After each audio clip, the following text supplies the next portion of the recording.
लोकसभा चुनाव 2024 में कुछ ही महीनों का समय बाकी रह गया है। ऐसे में कांग्रेस, आम आदमी पार्टी समेत विभिन्न विपक्षी दलों ने रणनीति के तहत केंद्र की मोदी सरकार को घेरने में जुट चुके हैं सभी लोग। वहीं एनसीपी प्रमुख शरद पवार ने विपक्ष के मुद्दों पर ही अख्तियार रूप अपना लिया है। उन्होंने 8 दिन में सावरकर, अडानी, पीएम की फर्जी डिग्री मामले पर अपनी राय रखी। ये वही मुद्दे हैं जिन पर विपक्ष लगातार केंद्र पर निशाना साध रहा था। शरद पवार के बयान जहां बीजेपी के लिए बड़ी राहत हैं, तो वहीं विपक्ष के लिए कड़े तेवरों की हवा निकालने वाले हैं। आइए जानते हैं कि आखिर शरद पवार ने इन मुद्दों पर क्या कहा और इन बयानों को विपक्ष के लिए क्यों बड़ा झटका माना जा रहा है। नमस्कार दोस्तों, सूचना क्रांति में आपका स्वागत है। मैं हूं आपके साथ शीलेंद्र कुमार। दोस्तों, राहुल गांधी अक्सर विनायक दामोदर सावरकर को लेकर बीजेपी पर निशाना साधते रहे हैं। उन्होंने हाल ही में लोकसभा की सदस्यता से अयोग्य ठहराए जाने के बाद की गई प्रेस कॉन्फ्रेंस में भी सावरकर पर बयान दिया था। राहुल से सवाल किया गया कि लोग कहते हैं कि राहुल गांधी माफी मांग लेते, तो राहुल गांधी क्या सोचते हैं इस सवाल पर राहुल गांधी ने कहा कि मेरा नाम सावरकर नहीं है, मेरा नाम गांधी है। गांधी किसी से माफी नहीं मांगता। राहुल के इस बयान पर देश की सियासत गर्मा गई। जहां बीजेपी ने इस मुद्दे पर राहुल और कांग्रेस पर निशाना साधा, तो वहीं उद्धव ठाकरे ने कांग्रेस के साथ गठबंधन तोड़ने तक की चेतावनी तक दे डाली। उन्होंने साफ शब्दों में कहा कि सावरकर का अपमान बर्दाश्त नहीं किया जाएगा और कांग्रेस और उद्धव गुट के बीच दरार को देखते हुए एनसीपी नेता शरद पवार शांति दूत के रूप में उतरे। उन्होंने राहुल गांधी और सोनिया गांधी के साथ बैठक की और इस दौरान राहुल को ऐसे बयानों से बचने की नसीहत तक दे डाली।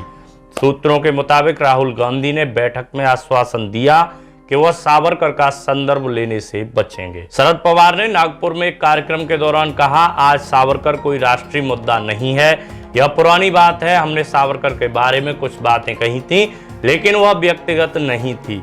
यह हिंदू महासभा के खिलाफ था, लेकिन इसका एक दूसरा पहलू भी है। हम देश की आज़ादी के लिए सावरकर जी द्वारा दिए गए बलिदान को नज़रअंदाज नहीं कर सकते। उन्होंने कहा, करीब 32 साल पहले उन्होंने सावरकर के प्रगतिशील विचारों के बारे में संसद में बात की थी। सावरकर ने रत्नागिरी में एक घर बनवाया और उसके सामने एक छोटा मंदिर भी बनवाया। फिर उन्होंने वाल्मीकि समुदाय के एक व्यक्ति को मंदिर में पूजा करने के लिए नियुक्त किया। मुझे लगता है कि यह एक बहुत ही प्रगतिशील चीज थी। बता दें कि हमेशा विवादों में घिरे रहने वाले सावरकर हिंदू धर्म के कट्टर समर्थक थे, पर वो जाति व्यवस्था के विरोधी थे। यहाँ तक कि गाय की पूजा को उन्होंने नकार दिया था। उन्होंने गौपूजन को अंधविश्वास करार दिया था। सावरकर को अंग्रेजों ने काला पानी की सजा सुनाते हुए अंडमान की सेलुलर जेल में भेज दिया था। 10 साल बाद वे जेल से बाहर आ गए। सावरकर को लेकर दूसरा पक्ष दावा करता है कि उन्होंने अंग्रेजों से माफी मांगी थी।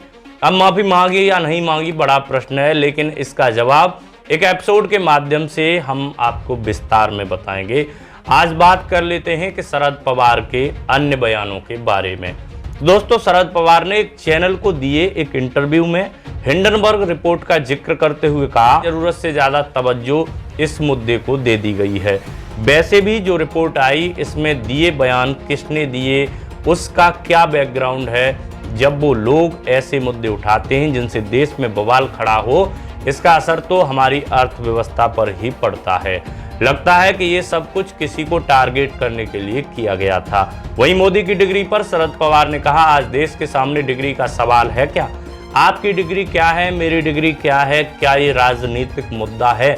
बेरोजगारी, कानून व्यवस्था, महंगाई, ऐसे कई सवाल हैं और इन मुद्दों पर केंद्र सरकार पर हमला करना ही चाहिए। आज धर्म जाति के नाम पर लोगों में दूरियां पैदा की जा रही हैं। आज महाराष्ट्र में बेमौसम बरसात की वजह से फसलें बर्बाद हो गईं। इस पर चर्चा जरूरी है। दोस्तों, इससे पहले भी एनसीपी नेता और महाराष्ट्र विधानसभा में नेता प्रतिपक्ष अजीत पवार भी पीएम की डिग्री के मुद्दे को बेबुनियाद करार दे चुके हैं। अजीत पवार ने कहा था, जहां तक राजनीति में शिक्षा का संबंध है, इसे बहुत महत्व नहीं माना जाता है। महाराष्ट्र में 4 ऐसे मुख्यमंत्री हैं जो वसंत दादा पाटिल की तरह ज्यादा शिक्षित नहीं थे, लेकिन यह प्रशासन कौशल सबसे अच्छा था। आपको बता दें कि शरद पवार की पार्टी एनसीपी ने लोकसभा चुनाव में महाराष्ट्र की 48 सीटों में से 4 पर जीत हासिल की थी। वहीं 2019 चुनाव में महाराष्ट्र में हुए विधानसभा चुनाव में एनसीपी तीसरी बड़ी पार्टी बनकर उभरी थी। एनसीपी ने 54 सीटों पर जीत हासिल की थी। शिवसेना के उद्धव और शिंदे गुट में बंटने के बाद एनसीपी राज्य की दूसरी सबसे बड़ी पार्टी बन गई है। दोस्तों, आपकी क्या राय है इन मुद्दों पर, हमें कमेंट बॉक्स में अवश्य बताएं। साथ ही साथ इस चैनल को सब्सक्राइब करें। वीडियो पसंद आया हो तो इसे शेयर भी कर दें। वीडियो को अंत तक देखने के लिए आप सभी का बहुत बहुत शुक्रिया, धन्यवाद, आभार। चले मिलते हैं फिर अगले वीडियो में, तब तक के लिए जय हिंद।